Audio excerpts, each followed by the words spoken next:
Bonjour et bienvenue tout le monde, bienvenue dans ce tout nouvel épisode du podcast Graines d'investisseurs, c'est Anthony et comme d'habitude, c'est un plaisir de vous faire cet épisode aujourd'hui.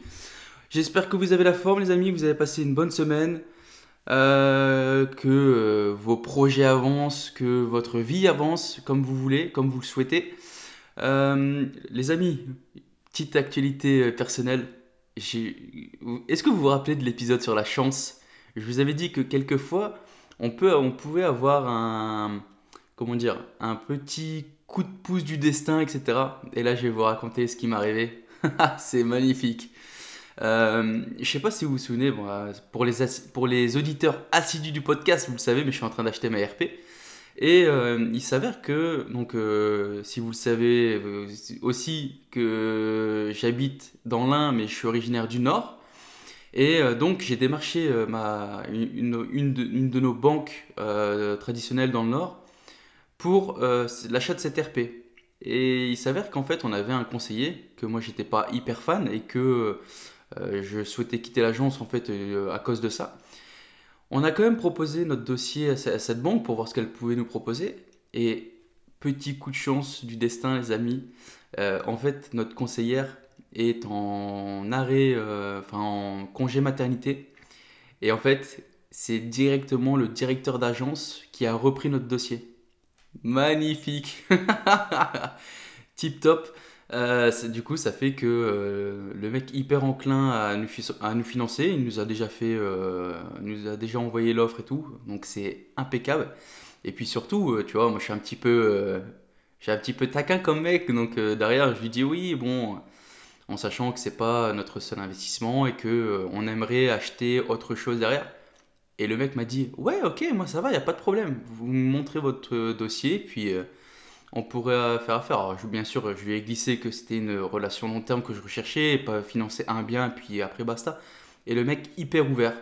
Donc, tu vois, j'avais jamais réussi à avoir de rendez-vous avec le directeur. Et puis là, en fait, sur un coup de chance, la meuf part en congé mat et puis on se tape le directeur d'agence.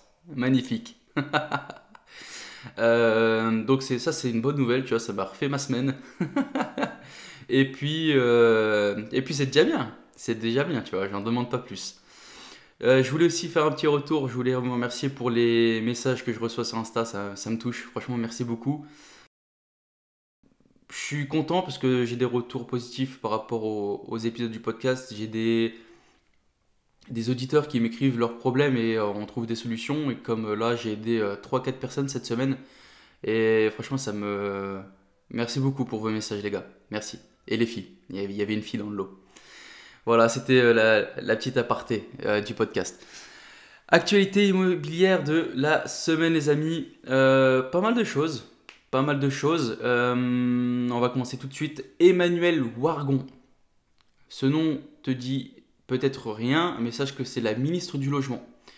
Elle veut faire quelque chose qui est plutôt positif, je trouve, et c'est même tip top si ça passe. Elle veut étendre à tous les salariés, publics, privés, la garantie Visale. Alors, elle veut étendre cette garantie Visale à tous les salariés qui gagnent moins de 1500 net. Moi, je trouve ça, c'est une opportunité, franchement, de dingue. La garantie Visale, pour rappel, alors j'ai fait un podcast vraiment sur toutes les garanties qu'on peut mettre en place, mais la garantie Visale, je vais t'expliquer grossièrement, c'est une garantie gratuite. C'est une sorte de, comment dire, une sorte de GLI, tu vois, une garantie loyer impayé. Et en fait, la garantie Visale, autant la garantie loyer impayé, tu dois la payer, la garantie Visale, elle est gratuite, que ce soit pour toi ou pour ton locataire. Ça couvre, il me semble, jusque 36 mois de loyer. Donc, tu vois, quand même, tu as le temps de voir venir, hein. Donc, franchement, tip top. Accessible à tous, ça serait vraiment parfait. Je passerai plus que par ça. Si ça passe réellement, je passerai plus que par ça. Parce que là, en fait, il y a aussi, là actuellement, comment c'est, il y a une limite d'âge, il y a une limite de salaire. Alors, la limite de salaire, bien sûr, ça fait partie du jeu, hein, d'accord? Mais là, si c'est accessible à tout le monde, t'imagines? 1500, en général, je loue des choses à des personnes qui touchent 1400, 1500, 1600. J'ai pas de locataire qui gagne plus de 2000 euros par exemple. Donc tu vois, la garantie visuelle, ça serait une opportunité en or. Euh, pour l'instant, c'est pas encore voté. Faut savoir que jeudi dernier, les partenaires sociaux devaient confirmer ou pas la mise en place de cette garantie. Je peux te dire que je pense que ça va passer, c'est sûr. J'ai pas été revoir depuis, mais à voir. Toujours de cette ministre, on a aussi une autre info. Et là, par contre, elle est un peu moins bien. Report de la fin de la trêve hivernale qui devait finir là au 1er avril. Eh ben, ça sera pas le 1er avril, les amis. Ça sera le 1er juin. Bon, là, clairement, c'est pas une bonne nouvelle. Euh, Sincèrement, entre nous, on parle même plus d'une trêve hivernale, là. C'est une trêve tout court. Je vois pas, ça va faire quasiment un an de trêve, faut pas abuser. Faut pas abuser, donc les personnes là qui sont en procédure avec leurs locataires et tout, franchement les gars et les filles, bon courage. Franchement, bon courage. Là, ça, je trouve ça vraiment abusé, parce que c'est plus une trêve hivernale, quoi. Oh, on arrive au printemps, à un moment, faut arrêter. Donc ça, c'est pas une très très bonne nouvelle. Ensuite, on continue sur les mauvaises nouvelles. Pour calculer le taux d'endettement, les banques devront prendre en compte l'assurance emprunteur. Le HCSF, comme tu le sais, c'est le Haut Conseil de la stabilité financière. C'est lui qui avait régi les nouvelles règles d'octroi de crédit et qui les a remodifiées là très récemment. Et bien maintenant, le HCSF demande à ce que les banques incluent le coût de l'assurance emprunteur dans les charges annuelles d'emprunt pour calculer le taux d'endettement des futurs acquéreurs. Bah, tu te doutes bien, hein, ça peut nuire maintenant à des catégories d'emprunteurs ou à certains acquéreurs, bah, parce que le taux d'endettement il est limité à 33-35%. Et si tu prends en compte maintenant aussi le coût de l'assurance emprunteur, eh ben, sur le papier, tu augmentes ton endettement, quoi. Donc ça, je trouve ça nul à chier. Franchement, c'est de la daube. C'est de la daube. Là, on est dans un climat bancaire qui est... Comment dire? Alors en France, on sera toujours mieux que dans d'autres pays, d'accord? Mais par rapport à ce qu'on a connu dans les années précédentes, 2018-2019, où c'était l'Eldorado, là, clairement, tu vois, le niveau bancaire, ça s'est quand même assez durci. Hein, avant, tu pouvais enchaîner facilement. Là, tu peux toujours enchaîner, mais c'est quand même plus compliqué. Va essayer de dépasser les 33-35%. C'est minime, tu vois. Il y a 15-20% des dossiers qui peuvent passer au-dessus de ce taux d'endettement-là.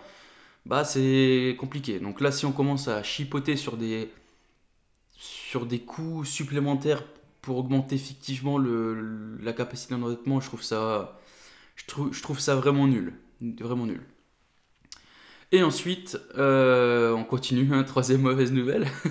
Excusez-moi les gars, mais c'est l'actualité immobilière de la semaine. Et ben, maintenant, on a Alain Griset, donc c'est un ministre qui est délégué en charge un ministre délégué en charge des PME, etc. Donc ce mec-là était invité sur le plateau du Grand Journal sur BFM TV et BFM Business, pardon, BFM Business. Et puis il est revenu sur la situation des loyers commerciaux et ce qui a pénalisé de nombreux indépendants pendant la crise. Et ben ce mec-là, il veut aller vers vers un encadrement des loyers commerciaux. Alors j'aime bien parce que il te remet la faute sur oui, les loyers commerciaux ont pénalisé de nombreux indépendants. Mec, remettons en question. Est-ce que c'est réellement à cause des loyers que ces gars-là sont en difficulté? Pose-toi les bonnes questions, mon ami. Parce que là, de remettre la faute sur les loyers commerciaux, je suis désolé. C'est pas à cause du loyer, son loyer était là avant. S'il a été capable de le payer, c'était que son activité marchait bien. Si là, il est plus capable de payer, je suis désolé, pose-toi les bonnes questions, c'est pas à cause des loyers. C'est à cause qu'on a coupé l'activité à tous ces mecs et que derrière on fait rien pour. Enfin, moi j'ai de la famille qui sont entrepreneurs, je peux te dire que c'est pas tout rose. Puis ils sont marrons avec leur aide, etc., etc. Tout ça c'est du bullshit. À un moment c'est bon. Si le Covid il va être là pendant, si le Covid il va être là pendant 15 ans, on fait quoi? Pendant 15 ans on n'a plus de vie. Franchement, moi, ça, c'est un truc qui m'exaspère. Je trouve ça dingue. Et puis, bon, je vais pas faire je vais pas créer, je vais pas faire de polémique ici, mais moi, je comprends pas. Bref, on va pas rentrer dans les détails parce que sinon, je vais m'attirer les foudres de certains, de certains. Bref. Bon, ouais, les amis, ça c'était les actualités immobilières de la semaine. Bon, elles sont pas toutes roses, hein, à part la garantie Visal qui peut être tip top. Derrière, tu vois que c'est compliqué. Compliqué. Bon, j'ai fait cet épisode pour répondre à des questions que je reçois. Des questions légitimes en soi, parce que c'est des questions que moi aussi je me suis posées. Et le sujet du jour, ça va être est-ce que il vaut mieux investir en nom propre? Alors là, je vais être focus vraiment sur le LMNP, ou est-ce qu'il faut investir en société? Et là, pareil, je serai plus sur la SCI. Alors bien sûr, hein, pour tous les auditeurs, il y a plein de types de sociétés, hein. Tu peux monter une SAS, une SARL de famille, etc., etc. Mais là, je vais vraiment me concentrer sur la SCI. Alors, la question elle est légitime. Est-ce que je dois investir en nom propre ou est-ce que j'investis en société?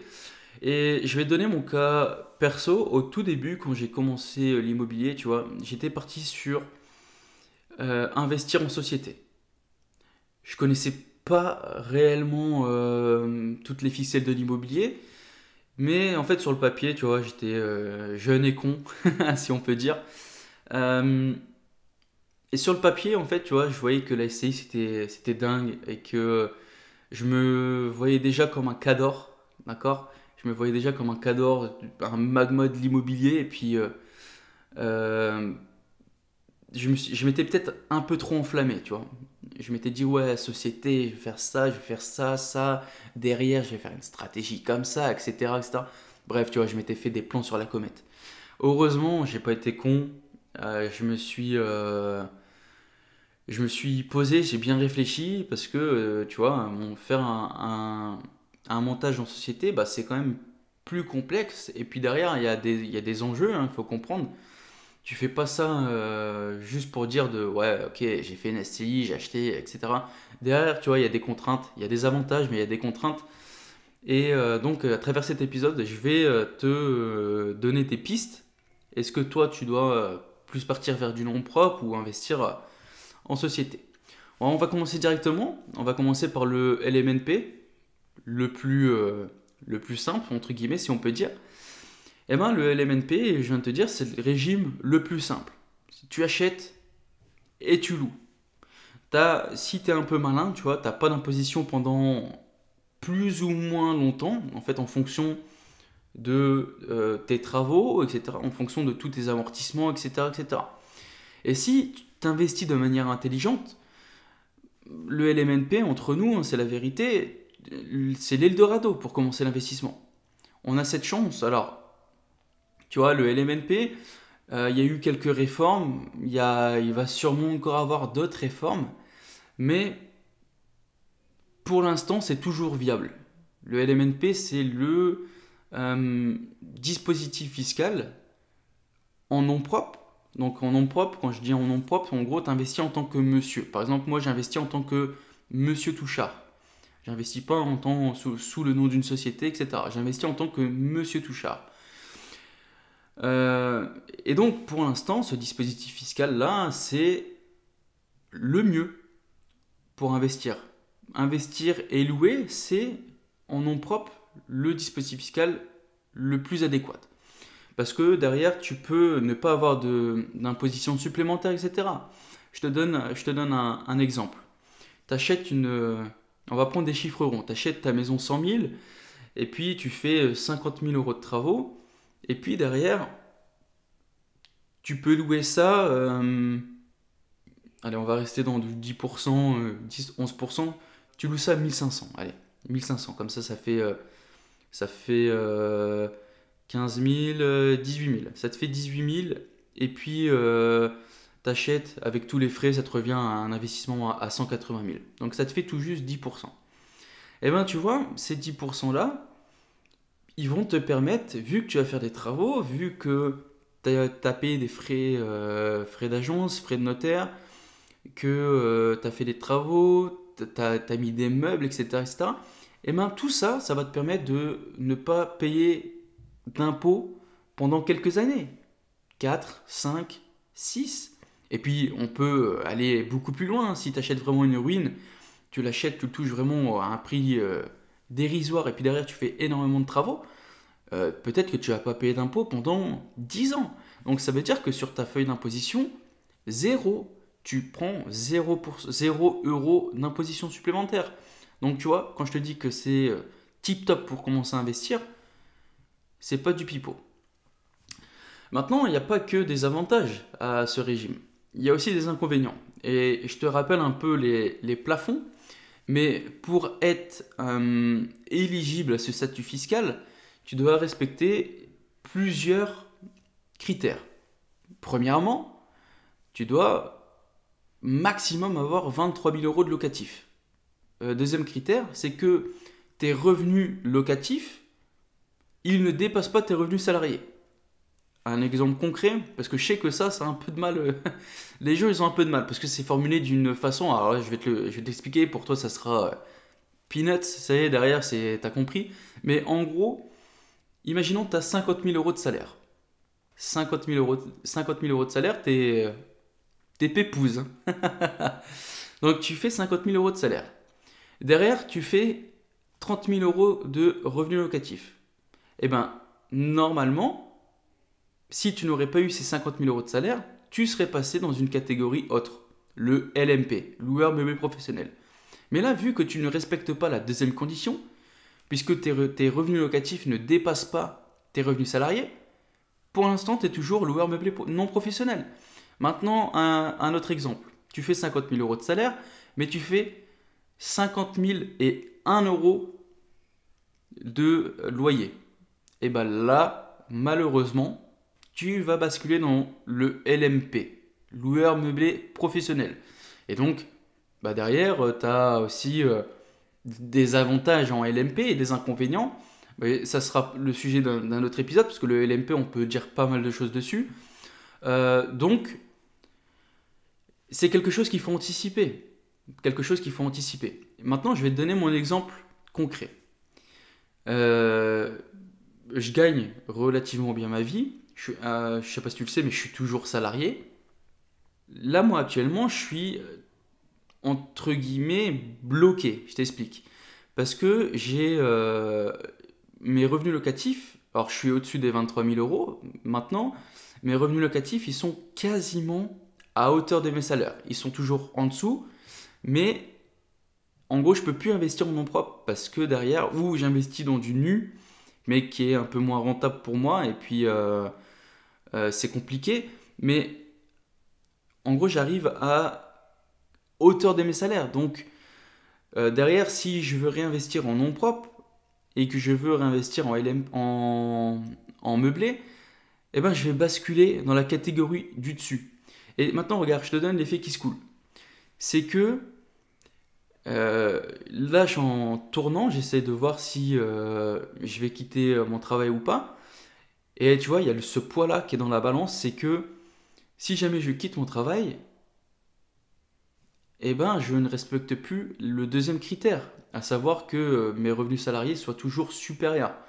Donc si je quitte mon travail, ça veut dire que mes revenus locatifs vont dépasser mes revenus salariés, mes revenus issus du travail. Et donc, tu vois, je suis un peu bloqué. Parce que si je bascule en LMP, pour moi, c'est pas hyper positif. Pour moi, derrière, il y a plus d'avantages, il y a plus d'aspects négatifs que d'aspects positifs. Alors, ça peut être le cas contraire pour certains, hein, d'accord? Peut-être qu'il y en a qui vont trouver leur bonheur dans le LMP, mais pour moi, non. Donc, tu vois, je suis un peu le cul entre deux chaises. Je suis entre guillemets bloqué dans mon statut fiscal, qui est le LMNP, mais derrière, j'aimerais bien faire autre chose, et si je quitte mon travail, eh ben, je peux plus, je vais basculer en LMP. Donc compliqué. Un autre inconvénient, c'est que bah, dès que tu commences à être imposé, bah, t'es imposé alors c'est un avantage ou un inconvénient, hein, mais dès que tu commences à être imposé, eh ben, tu es imposé en direct. Sur ta fiche de paie, c'est direct. Sur ta fiche de paie, sur les impôts sur le revenu.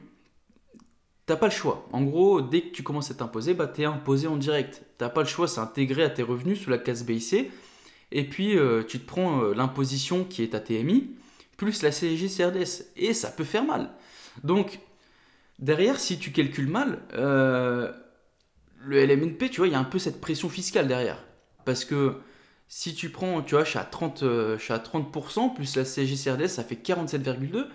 Donc, il y a quand même, tu vois, c'est 50%. Tu es imposé à 50%, quoi.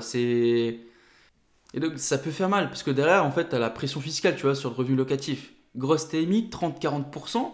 Non propre, tu peux aller jusque 45, plus 17,2. Moi, je trouve ça énorme. C'est même plus... je vous vois venir, les haters. C'est ok de payer des impôts, d'accord? Je suis totalement d'accord avec ça. C'est participatif. La France, on l'aime ou la quitte. On est quand même hyper bien dans ce pays, niveau de santé, etc., etc. Mais par contre, 50%, c'est limite. Franchement, 50%, pour moi, c'est une imposition confiscatoire. Je sais très bien que faut payer des impôts et ça, ok. Mais par contre, 50%, en gros, pour moi, c'est un impôt confiscatoire sur les mecs qui veulent se bouger le cul. Donc, pour moi, c'est compliqué.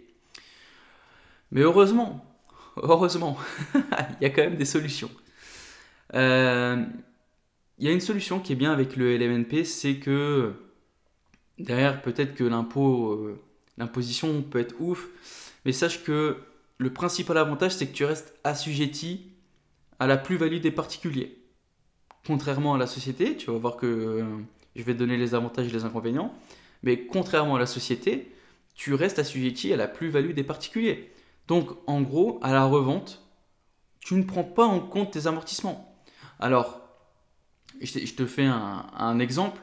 Imaginons, tu as gardé ton bien 5 ans, tu as bénéficié d'amortissement, peut-être que pendant 5 ans, tu n'as pas payé d'impôt. Sur le papier, comptablement, ton bien, il est, comment dire, il a moins de valeur sur le papier. Parce que tu as bénéficié d'amortissement. Mais à la revente, pas de problème. Ta plus-value, elle sera pas calculée avec les amortissements. Elle sera calculée au prix plein. Donc ça, c'est un avantage énorme. Énorme. Contrairement à la société, je vais te le dire tout de suite, mais contrairement à la société, tu gardes... imaginons, tu consommes tous les amortissements. Imaginons, tu gardes le bien 20 ans. À 20 ans, ton bien, comptablement, il vaut zéro. Comptablement, ton bien, il vaut zéro. À la revente, sache que, imaginons, tu l'as acheté 100 000 et tu le revends 150 000, tu as consommé tous les amortissements, comptablement ton bien il vaut zéro, et bien sache que tu vas être imposé sur une plus-value à 150 000, ce qui est énorme. Donc ça, c'est des choses à prendre en compte. Il faut avoir une vision long terme, parce que si tu ne prends pas ça en compte, derrière, ça peut être compliqué. Derrière, ça peut être hyper compliqué. Et là, je te dis, ok, pour le LMNP, alors bien sûr, attention, parce que là, on l'a vu très récemment, mais le LMNP, ça a bougé, etc. Et ça risque encore de changer dans le futur. Pour l'instant, c'est toujours viable, mais peut-être que dans le futur, tu vois, on va... parce que je sais pas, le LMNP, il est dans le viseur. Tu vois, là, on cherche on gratte partout pour récupérer de l'argent. On n'est pas sûr que le LMNP, il passe outre, hein. Donc on risque aussi de peut-être avoir des réformes. Petit aparté, mais l'avantage d'être en société, c'est qu'on est sur une imposition qui est relativement stable. C'est toujours pareil. Parce que quand tu parles de société, SCI, SARL, SAS, SASU, la totale, si on change juste l'imposition, ça sera pour tout le monde. Et je peux te dire que derrière, tu as les grands groupes, tu as tout le monde. Ils vont faire pression de dingue, ils vont menacer de partir, etc. Donc, normalement, en société, tu risques d'avoir une vision long terme. Ça risque pas de bouger énormément. Au contraire, tu vois, là, on commence à s'aligner un peu avec l'Europe, à avoir une imposition qui est un peu plus faible, qui va rentrer en vigueur là très récemment, très bientôt plutôt. Mais tu vois, par rapport à la fiscalité non propre, bah, elle bouge comme elle veut, tu vois. Je te donne un exemple, mais au début, la CGCRDS, euh, c'était temporaire. Quand ça a été mis en place, c'était temporaire. Et on était sur, j'ai pas envie de dire de bêtises, mais on était en dessous de 5%, il me semble. Et maintenant, on a 17,2. Donc, tu vois, cet impôt-là, cette taxe-là, elle n'était pas au début. Et pourtant, maintenant, tu as 17,2%. Et qui te dit que peut-être dans 1 an, 2 ans, 3 ans, on va pas passer à 20%, on va pas passer à 25%. Donc, tu as quand même un avantage d'être en société, c'est que c'est assez stable. Voilà, ça c'était pour le nom propre, pour le LMNP. Maintenant, on va passer à la SCI. La SCI, il y a des avantages, il y a des inconvénients. Je vais donner quelques avantages, mais déjà, premier avantage de la SCI, c'est que normalement, sur le papier, tu as une distinction du patrimoine de la SCI et une distinction du patrimoine personnel. Je te fais un rappel, mais en gros, pour la SCI, tu as deux impositions, à l'IR et à l'IS. À l'IR, tu es imposé, en fait, c'est comme si tu étais en nom propre, hein, d'accord? Sauf que tu es à deux. Tu es imposé sur ta TMI. Et puis à l'IS, 15% jusqu'à 38 120 euros. Ouais, c'est ça, 15% sur les 38 120 euros de bénéfices. Ça, c'est important, il faut bien le comprendre. C'est que tu es imposé à 15% uniquement si tu fais des bénéfices. On ne parle pas de chiffre d'affaires, on parle vraiment de bénéfices. Et puis 28% au-dessus des 38 120 euros. Donc comptablement, comme je te l'expliquais tout à l'heure, mais tu peux être en amortissement, etc. Tu peux être comptablement en déficit, à moins de zéro. Donc, tu n'es pas imposé. Ça, c'est quand même pas mal. Même si c'est que 15%, je trouve ça vraiment tip-top. En gros, imaginons tu fais 10 000 euros de bénéfices, tu es imposé, tu vas payer 1500. C'est jackpot. Jackpot. Faut savoir, ce que je t'ai expliqué tout à l'heure, c'est que tu as une stabilité fiscale aussi. L'impôt société a plus tendance à baisser et c'est beaucoup plus stable que l'impôt sur le revenu. Lui, contrairement à l'IS, l'impôt sur le revenu, il a tendance à augmenter. Et après, j'ai envie de faire comment dire, une grosse alerte. Mais des fois, je lis des trucs, c'est énorme. Les amis, la SCI, c'est pas un outil magique. La SCI, c'est pas un outil magique. Il faut savoir que l'État, il t'oublie jamais. Peut-être que là, ça fait rêver, que tu payes que 15%, etc. Mais tout ce que tu ne payes pas aujourd'hui, sache que tu vas le payer plus tard. Et notamment, tout à l'heure, je te parlais des plus-values des particuliers, qui est plutôt cool. Là, en SCI, la plus-value, ça fait mal. La plus-value, elle peut faire très très mal. Maintenant, des fois, tu vois, tu peux ne pas payer d'impôts à titre perso pendant longtemps.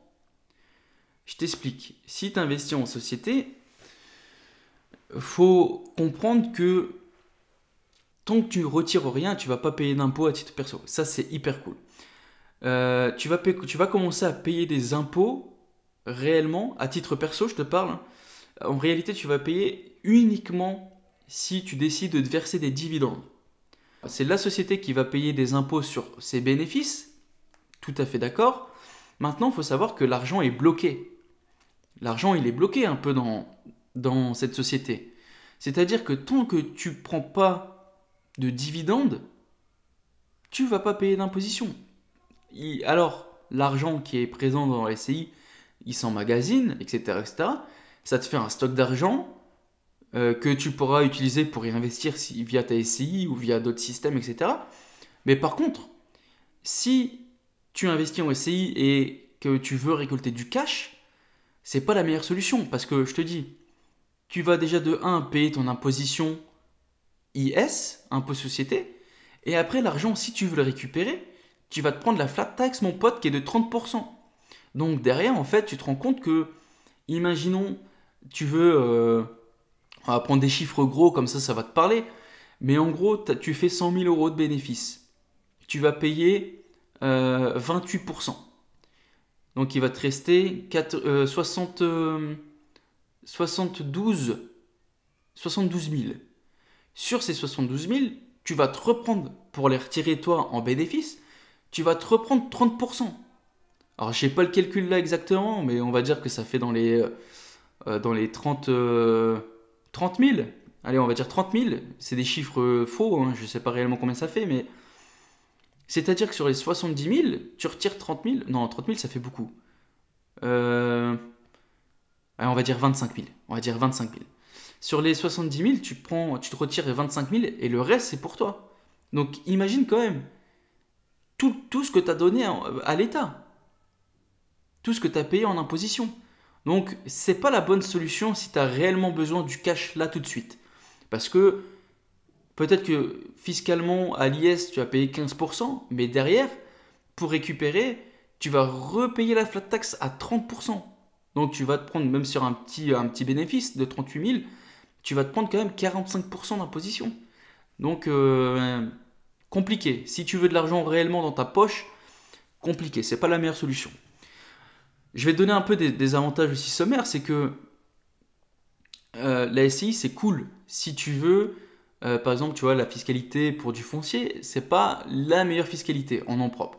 Maintenant, si tu veux, par exemple, tu peux monter une société, une SCI, pour acheter un bien en location nue. Ça peut être la bonne option pour éviter tout ce qui est imposition du régime foncier. Deuxième avantage, se racheter un bien. Ça peut être hyper puissant. Imaginons, tu as acheté un bien en nom propre, tu l'as exploité, et puis voilà, tu commences à payer de l'imposition parce que le bien est hyper rentable et donc tu as vite épuisé tous tes déficits, etc. Et ce bien-là, tu as envie de le garder parce que c'est une machine à cash. Tu vois, il te crache du cash tous les mois et tu te dis, je ne peux pas le perdre. Et bien, la solution, ça peut être de le mettre en vente et de te le racheter via une SCI. Comme ça, le bien est toujours dans ton portefeuille. Tu le refais financer, tu revends, tu clôt ton prêt immobilier en nom propre et tu refais un prêt via ta SCI. Au moins, tu l'as toujours. Il crache toujours autant de cash. Et toi, ça te permet de récupérer du cash. Donc, tout bénef, tu récupères de l'argent et en plus, tu gardes le bien. Que demande le peuple? Je sais pas. Ensuite, augmenter sa capacité d'emprunt. La SCI, c'est pas magique, d'accord? Ceux qui me posent la question à me dire, ouais, bon, j'investis avec ma femme, et puis on a pensé acheter en société parce que notre capacité d'emprunt, on est au max. Bah, dans ce cas-là, je suis désolé, mais si tu montes une SCI, ta capacité d'emprunt, elle va rester la même si tu investis avec les mêmes personnes. La solution, ça peut être augmenter sa capacité d'emprunt en s'associant avec quelqu'un. Par exemple, je te donne mon exemple concret. Moi, je suis full en capacité d'emprunt. Maintenant, comment je fais pour continuer à investir? C'est que derrière, je m'associe avec des gens qui, eux, commencent tout juste ou ont 0 prêt. Donc, eux, leur capacité d'emprunt, il est quasiment à 0%. Donc, si tu t'associes avec ces gens-là, ta capacité d'emprunt globale, ça va baisser. Donc, ça peut être aussi une solution pour augmenter sa capacité et puis être capable d'enchaîner. Si tu es bloqué en nom propre, si tu es bloqué, associe-toi. Alors, attention, t'associes pas avec n'importe qui. Il faut quelqu'un qui a la même vision que toi. Je crois que je l'ai déjà fait cet épisode, mais je sais plus. Mais en gros, si tu t'associes avec quelqu'un qui est là pour cramer l'argent, le mec, toi tu te dis, ok, moi je suis focus. Moi, je suis focus, je veux que dans 10 ans, voilà, moi, je vais utiliser la société comme un réservoir à cash. Ça va me permettre de mettre en place des systèmes derrière, d'investir. J'ai une société commerciale, etc., etc. Tu as une vision long terme. Tu te dis, ok, moi, pour l'instant, je veux pas je ne veux pas de cet argent. Il va me permettre d'emmagasiner dans la SCI. Et puis derrière, je vais pouvoir, tu vois, ça va être une force de frappe. La société, elle va peser énorme. Il y aura énormément de cash dedans. Et ça va me permettre d'accélérer de fou, d'accord?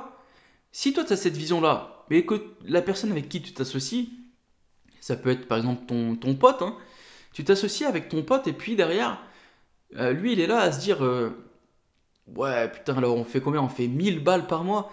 Donc ouais, donc ça fait à l'année, ça fait 12 000, je me prends, allez on est à 50-50, je vais me prendre 6 000. Tu vois, lui il est déjà dans l'optique de récupérer l'argent pour s'acheter des trucs, pour le dépenser. Donc t'as pas la même vision. Donc il faut que tu t'associes avec des gens qui ont la même vision que toi, parce que sinon ça va pas marcher, ça va pas fonctionner du tout. De plus, l'association, c'est un mariage. Ça faut le comprendre. Tu t'associes pas avec n'importe qui parce que c'est comme dans un mariage. Si ça va plus, tout casse et c'est compliqué, surtout en IMO, tu vois. Donc, il faut vraiment s'associer avec des gens qui ont la même vision que toi à long terme. Euh, un autre avantage de la SCI, c'est peut-être que ça peut être cool pour éviter l'indivision.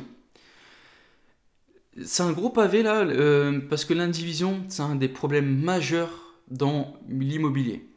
Euh, Tu vois, si tu achètes, si t'es pas marié, si t'es pas pacsé, etc., tu peux quand même acheter en indivision, c'est-à-dire que tu achètes avec ton conjoint, tu achètes avec un ami, avec ta frère ou ta sœur, tes parents, etc. Mais sache que si tu achètes en indivision, en cas de désaccord, on a le risque de devoir mettre en vente clair et net, d'accord? Si demain il y a un conflit, le bien que vous avez en indivision, obligé de le vendre. Et tu devras partager les fruits de cette vente en 2, en 3, en 6. Mais sache que, je vais te dire, il y a l'article 815 du Code civil.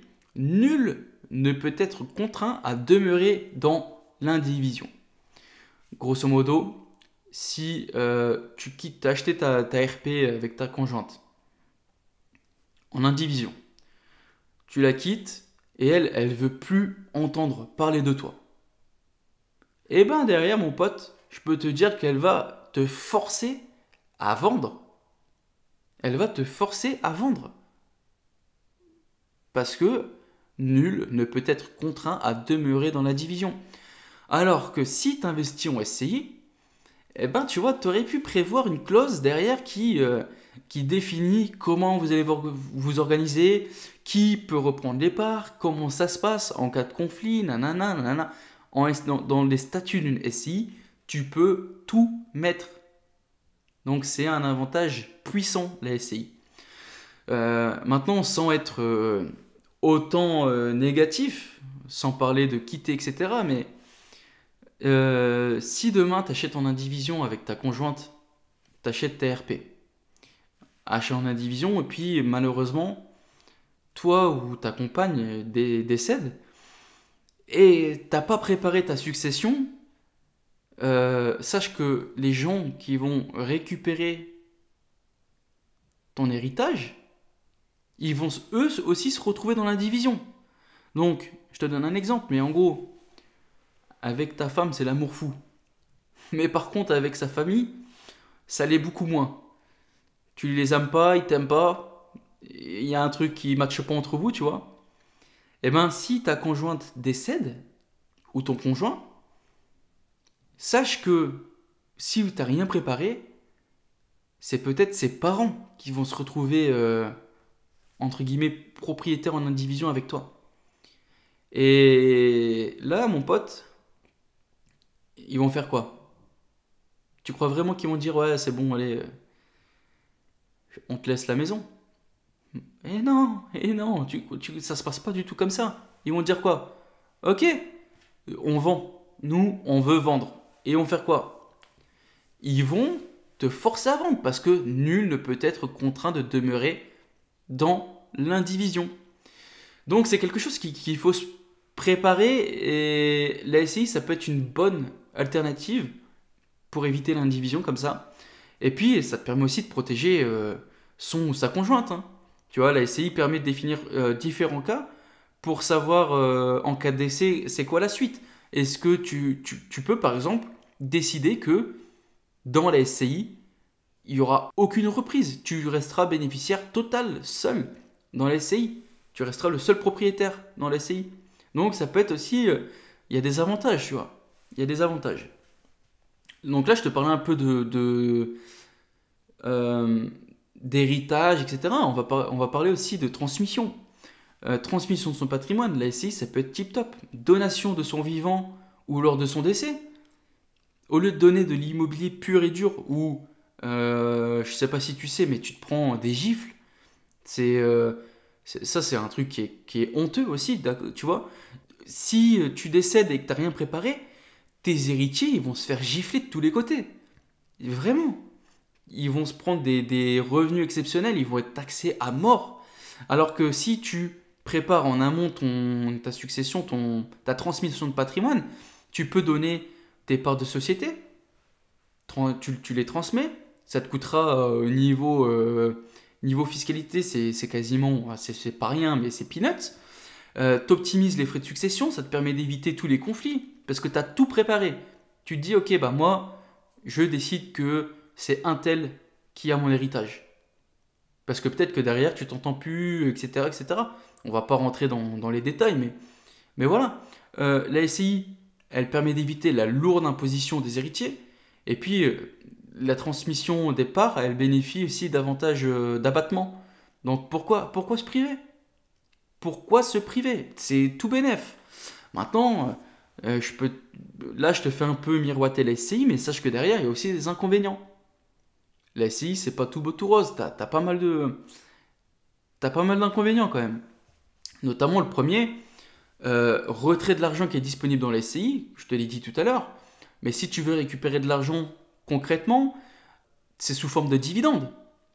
Sous forme de dividende. Donc, je te répète l'imposition, mais 15% plus après la flat tax 30%, ça fait quand même déjà pas mal, 50%, tu vois. Ensuite, sache que, imaginons t'es un mec, t'as fait un investissement top du top. Énormément de travaux, t'as essayé les déficitaires, etc. Comptablement, t'es toujours à zéro, etc., etc. Et ben sache que peut-être que tu vas emmagasiner de l'argent dans ta société, mais tant que ta société, ta SCI, elle est déficitaire, il est impossible de retirer ce bénéfice. Tu vas pas pouvoir te verser les dividendes. Et ça, il y a très peu de personnes qui en parlent. Mais en gros, tu vas pas payer d'impôts pendant 5-6 ans. Et ben pendant 5-6 ans, mon ami, tu ne vas pas pouvoir retirer de dividendes. Après, bien sûr, il y a des astuces. Mais que je peux pas dire là, tu vois. Mais sur le papier, tant que ta SCI et tant que ta société est déficitaire, elle fait pas de bénéfices en gros, eh ben tu peux pas retirer de dividendes. Et ça, faut le savoir. Donc pendant 6 ans, tu es en déficit. Pendant 6 ans, tu retires pas de dividendes. Alors après, au bout de 6 ans, tu auras un sacré pactole. Mais voilà, il faut pas avoir besoin de cet argent tout de suite. Si vraiment cet argent il est là pour toi vivre, la SCI c'est pas vraiment le bon plan, tu vois. Ensuite, deuxième inconvénient, la revente. Lors de la revente, ce que je te disais tout à l'heure, tu vas être imposé sur le bien à valeur amortie. Donc si tu as gardé le bien énormément de temps, tu as consommé énormément d'amortissement. En fonction de la durée de détention, tu vas être imposé sur une valeur plus ou moins forte, hein. Alors tu vois, il y a des... J'ai pas envie d'être négatif vraiment parce que tu vois, tu as bénéficié de... Tout au long de la détention, tu as quand même bénéficié d'avantages. Ça pouvait pas être tout beau, tu vois. Tu peux pas payer 15% d'impôts ad vitam aeternam, puis derrière, avoir aussi le... Bon, tu peux pas avoir l'argent du beurre, le beurre, et le cul de de la petite fermière, tu vois. Donc il fallait bien qu'ils récupèrent leur billes à un moment ou à un autre. Troisième avantage, c'est une gestion plus lourde. Tu vois, je te disais, en nom propre, c'est tranquille. T'achètes, tu loues. Là, en SCI, en société, assemblée générale tous les ans, pas négligeable. Et puis, c'est à faire, hein, d'accord? Parce que sinon, derrière, tu peux avoir des problèmes. De plus, il y a un coût qui est plus lourd. Parce qu'en LMNP, c'est bateau, hein. T'as juste à envoyer trois papiers. C'est le POI et basta. En SCI, création de société, etc., etc., les coûts de mise en place, tu vois, le comptable, tout ça, ça coûte de l'argent. Et si tu fais ça juste pour louer un truc qui te rapporte 6000 balles, je sais pas si réellement ça va jouer. Parce qu'il faut que tu rentres dans tes frais, il faut quand même que tu dégages de l'argent. Si tu montes une société qui te coûte plus qu'elle ne te rapporte, je vois pas du tout l'avantage. Alors après, tu vois, je te disais qu'il y avait des avantages pour retirer aussi son argent. Je te donne juste un petit truc comme ça, mais en gros, tu dois faire une AG tous les ans. Eh ben, peut-être que cette AG, tu vois, tu peux la faire ailleurs. T'es pas obligé de la faire au siège social de la société, ou t'es pas obligé de la faire en France, tu vois. Tu peux peut-être faire une AG, je sais pas, à Madagascar, par exemple. Et c'est la société qui paye. Je dis ça, je dis rien. Voilà. Maintenant, je vais te donner concrètement mon avis. Et pour ça, c'est simple, je vais me baser réellement sur mon parcours parce que je trouve que mon parcours est pas dégueulasse. Moi, je te conseille vraiment de commencer en LMNP. Pourquoi? Parce que je t'ai dit, c'est l'Eldorado, c'est le statut fiscal en nom propre, le plus abouti, si on peut dire, pour l'investisseur. Moi, je te conseille d'investir en LMNP tant que tu restes dans les clous. Je te rappelle, 23 000 euros de loyer ou les loyers à hauteur de tes revenus salariés. Donc, si tu fais 50 000 euros de revenus salariés, eh ben, tu peux aller jusque 50 000 euros de loyer. Donc, tant que tu restes dans les clous, impeccable. Maintenant, une fois que tu n'es plus dans les clous et que tu décides que que le LMP, le meublé professionnel, c'est pas fait pour toi parce qu'il y a des inconvénients. Derrière, tu vas payer diverses choses, etc., etc. Tu décides que c'est pas fait pour toi, et ben moi je te conseille que une fois que tu n'es plus dans les clous, de basculer en SCI. Concrètement, c'est réellement ce que j'ai fait. Alors, j'ai pas attendu de ne plus être dans les clous, mais j'ai commencé à monter des sociétés, des SCI. J'ai investi en nom propre. Il me semble que je devais être à 25 ou 27 000 euros de loyer, où j'ai commencé à faire ma première société, tu vois, première SCI. Euh, Comme ça, moi, c'est parce que j'ai une vision long terme, tu vois, j'ai pas réellement besoin de l'argent tout de suite. Donc la SCI, moi, je le vois comme un bulldozer que je suis en train d'alimenter, tu vois. Je suis en train de mettre de l'essence tous les mois, il y a de l'argent qui rentre, que j'utilise pas. Ça me fait un bon pactel qui est bloqué sur la société, mais il est là, il est présent. Et le jour où je vais réellement en avoir besoin, je vais sortir le bulldozer et je vais tout déchirer. Parce que je te donne un exemple, mais tu bascules en nom propre et puis derrière t'as une SCI, puis dans tes SCI t'as 100 000 dollars. Je peux te dire que c'est pas la même. C'est pas la même. Tu utilises ta société pour réinvestir derrière. 100 000 dollars, mon pote, c'est pas rien, hein. Les banques, elles te déroulent un petit peu le tapis rouge. Du moins un minimum. Et puis voilà. En tout cas, les amis, ça c'était l'épisode sur LMNP ou SCI. Alors, bien sûr, c'était la SCI à l'IS, hein, parce que SCI hier, on est plus sur une ressemblance frappante sur l'imposition non propre, mais au moins on a fait la différence entre le LMNP et puis la SCI. Il y a, pour finir, je dirais qu'il y a des avantages et des inconvénients dans chaque dispositif, mais le LMNP a le mérite d'être présent. C'est quand même, pour l'instant, en nom propre, le statut fiscal adapté à l'investisseur. Alors bien sûr, il était beaucoup mieux avant. Peut-être qu'il sera encore modifié, peut-être en négatif. Et dans ce cas-là, c'est pour ça qu'il faut se tenir informé. Mais après, si derrière on voit que ça joue plus, eh ben, on s'adapte. On est des investisseurs, on s'adapte à toutes les situations. Tu rebascules, tu pivotes ton business, et puis derrière, tu trouves des solutions. Il y en a. Et puis voilà, j'en ai fini. Pour finir, les amis, je vous demanderai juste le petit soutien hebdomadaire qui mange pas de pain, c'est gratuit. Pour les personnes là, qui me regardent sur YouTube, mets un petit like, ça me fera plaisir. Pour ceux qui écoutent le podcast, si vous écoutez sur Apple Podcast, un petit 5 étoiles, un petit commentaire. Vous pouvez également, sur les autres plateformes où vous ne pouvez pas noter, partager ce podcast, faites connaître les épisodes, etc. En tout cas, les amis, je vous souhaite plein de bonnes choses. Je vous souhaite de passer une bonne semaine, d'atteindre vos objectifs et prenez soin de vous. Ciao, ciao, ciao!